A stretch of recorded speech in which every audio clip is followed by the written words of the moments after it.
¿Qué onda? And welcome back to the channel. My name is David, but you already know that. It's raining and I'm really excited because it's coming down pretty good. I don't know if you guys could really see that. I'm also shooting on my iPhone because taking a small bag today with the X-Pro2 and the 1814 GoPro. I got the chassis mount ready to go. Heading down to downtown LA because it's raining, and I like to shoot in downtown LA with just all the buildings and the graffiti and everything. And I got my umbrella somewhere. But anyways, I'm really excited. Let's go shoot this video and just have fun.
Alrighty, the POV street photography video is a go. Also, I picked up a new lens, the Fujifilm 18mm 1.4. I am absolutely in love with the quality I'm getting out of this lens. I will talk about that a little later in the video, but to kind of, I guess, echo what I talked about last time when we did a POV video about having too much gear stressing me out. I actually ended up returning the X-T2 and the 10-24 because I didn't need another camera for street photography. And when I had the 10-24, I found myself shooting a little bit more on the 18mm side, so about 27, 28mm on full frame. And I was like, well, at this point I should just return it and just get the 18mm, which I have had my eye on for some time. But yeah, it's just one of those things where, like, I am just happy to have the one camera for street photography because I know the camera really well. I know the kind of results I'll be getting out of it. And like I said, all I need is a camera and a lens and my feet, and I'm able to go out and do some street photography. So,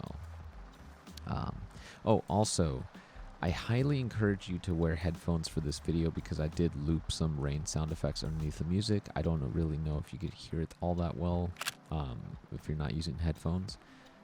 Just to kind of add to the ambiance of the video because it is raining. It is very wet, as you can see on the lens screen or on the lens of the GoPro. You can see that the droplets are starting to form. So definitely check it out. Let me know if that's something you guys want to see in the future for more rainy day videos, because I personally love listening to lo-fi music on a rainy day with some hot coffee, and it is just the best feeling in the world. So let me know what you guys think. But yeah, very happy it was raining again because I definitely missed the rainy day photography that I love to do. And you know, it's just one of those things where, like, this year has been a little bit warmer than last year. I remember around this time last year, I think it was a little bit wetter. Not a whole lot because I live in California and we're currently in a drought. But just a little bit better, just a little bit. But anywho, talking about the 18mm 1.4, I've never really been a huge fan of the 35mm look. I just don't know if it's because it's considered a middle of the road lens if you have like the 28mm, 35 and 50mm. I kind of don't like that middle of the road because it's like, well, I'd rather just go and get a 50mm if I want something a little tighter or go a little wider. But I love this 18mm because, again, it gives me that 27, 28mm full frame look. I could literally walk by somebody and still be able to get the shot, have them in frame. Their head isn't going to be caught off or like some weird awkward angle. And I mean, I just feel this sense of freedom of not being constrained to such a tighter frame. And don't get me wrong, I still love shooting 50mm. Like that's probably like my go-to focal length for street photography. But having this wider lens that is very wide, but still not wide enough to say akin to something like a 24mm or a 16mm on full frame, where it's really wide, where I could still get nice shots like this, still get some depth, and you know, put my subject in some sort of context, and kind of like set the scene, I guess is what I'm trying to say. But I'm just really enjoying this lens. I was like, wow, like the quality I'm getting out of this, I want to say, is very similar to something I would get on full frame with my R6 and like either the 24-70 or the 51.2, and that's like, I'm impressed as a full frame shooter for professional paid work.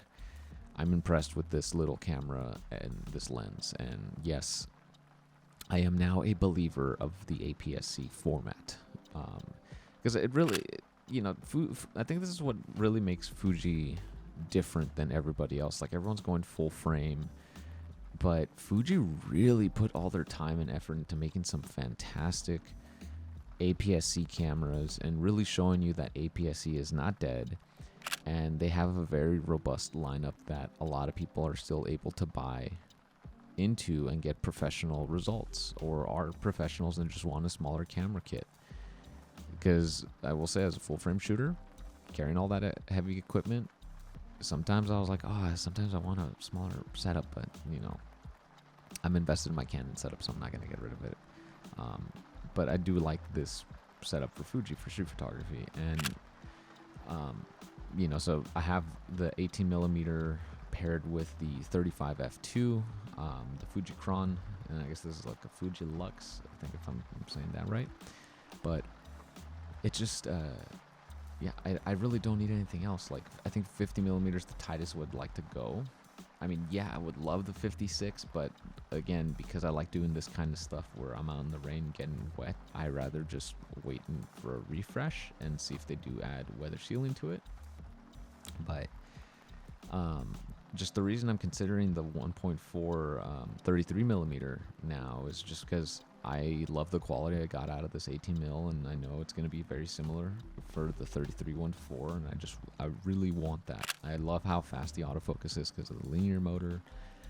It's responsive. I know exactly where it is. Like, I know exactly what kind of results I'm going to get. Like, I could trust the lens to perform, and it delivers every time. Speaking of performance, good segue. I actually did something I normally don't do, which is shoot in aperture priority. I just set the lens to the A mode and just let it do its thing, because since it's raining and I had the umbrella, I don't have a free hand to change the aperture every time it gets a little darker or a little brighter, like I usually do. Like this shot right here was shot in aperture priority. Yeah, I could have probably brought it back down a little bit more in post, but you know, I was kind of just getting accustomed to what I can do with a semi-automatic mode, like aperture priority. And since I have the ISO and shutter speed dials set to the front and rear dial on the camera, I just let the camera do its thing, and I had to learn to trust the camera to help me to get the results I wanted. And I think I had my ISO set around like 800 or 1000, just because I really wanted to see what I can do with aperture priority. Because I, like I said, I never really shoot this, and I'd rather just shoot manual. But sometimes you gotta adapt to the scenario that you're in or the weather conditions, and that's what I had to do for this. And like I said, I'm quite happy with the results I'm getting. You know. It just goes to show you that Fuji really knows what the hell they're doing when it comes to making cameras, like giving you the right tools for the right job, or in this case for me, because I like to shoot in the rain, having everything fully weather sealed definitely gives me some peace of mind. The camera was fine afterwards. I got home, I dried it, and I made sure to dry it off in the car, and still good. And I actually went out to take more photos that night, because I do like it after it rains, just how sometimes the clear the skies get with the moon and everything at night. So I really enjoy that look. But I did not expect the GoPro to get this soaked, so I do apologize if you, excuse me, see some of the just rain droplets on the camera. Man, I don't know what is going on with my throat. Excuse me. Also, that photo that just came up, that was my favorite photo from this outing, just because I love the colors I got. The guy just was zipping through with the bike, and I think across the street there was a gentleman setting up his storefront, and everything is just... Again, this is why I like shooting 28mm, because you get this wide view, but it's still tight enough to provide context and still kind of like pick and choose the subject to draw the audience's attention to. But yeah, again, this is my first time shooting with this this focal length, so I'm really enjoying it. Excuse me. Allergies are kicking in, and I don't like it. But yeah, this was just a lot of fun, and I really missed the rain and just everything. I feel like I'm rambling, but I'm not. Let's go back to talk about the too much gear thing, because again, that's one of those things where, you know, I bought the X-T2 and the 10-24, and I was gonna vlog with it to kind of like how I did the start of the video, but I ended up using my iPhone, and but I wasn't feeling the X-T2. Like, I'm so used to the quality and everything I'm getting out of the X-Pro3. I was like, okay, well, I could keep the 10-24, but it's like the X-Pro3 was 100% made to shoot with primes, and it felt weird using a zoom lens on a body that just screams, hey, shoot with me with a prime lens. So that's why I ended up going with the 18mm, and like I said, I'm happy. I have a lens that's really good for low light, and it pairs well with my 35mm, and I just don't really want to think of what I'm gonna grab. If the 18mm is attached to the to the X-Pro3, like it is currently sitting on my desk, and if I were to go out and shoot right now, I would just take that lens, not even think about it. I'm like, okay, this is what I got today. This is how I'm gonna shoot. Let's get some cool shots. And same thing if I had the 35 f2 or 33-1.4, I would just say, okay, I got like a 50mm look. This is the kind of stuff I could get with it.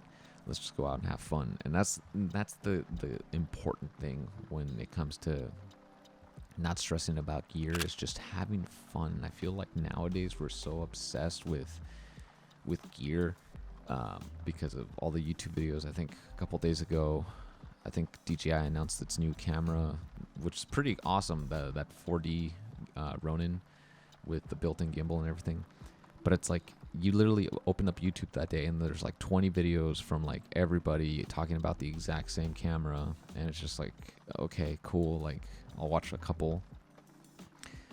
But it's like that, I think that's kind of like the problem now with YouTube is, and I don't know where I'm going with this tangent, by the way, so apologies, but I think that's just why everyone's so obsessed with gear, and it's just like, no, just pick a camera, pick the lens that you love or have fun with it, and just go out and shoot and have fun with it, because gear is important, but it's not at the same time. Like for me, I have my Canon setup, and I have the 3 lenses I know I'm gonna absolutely use to death, which is the 24-70, the 50, and the 100. I have my 3 cameras. But I know that I'm going to get a lot of use out of them, and I do enjoy using those cameras because they're a lot of fun. And it's the same thing with the X-Pro3. Yeah, it doesn't have a rear LCD screen, but I kind of don't care. I just want to shoot and have fun. And the fact that it looks like a film camera with that hidden LCD screen is actually pretty cool. Like, I wish more camera companies would jump on this novelty. Like, I would love to see Canon make an APS-C mirrorless camera that looks like their old school rangefinder Canon I think I'm saying that right, cameras. That would be amazing, and I think it would sell really well.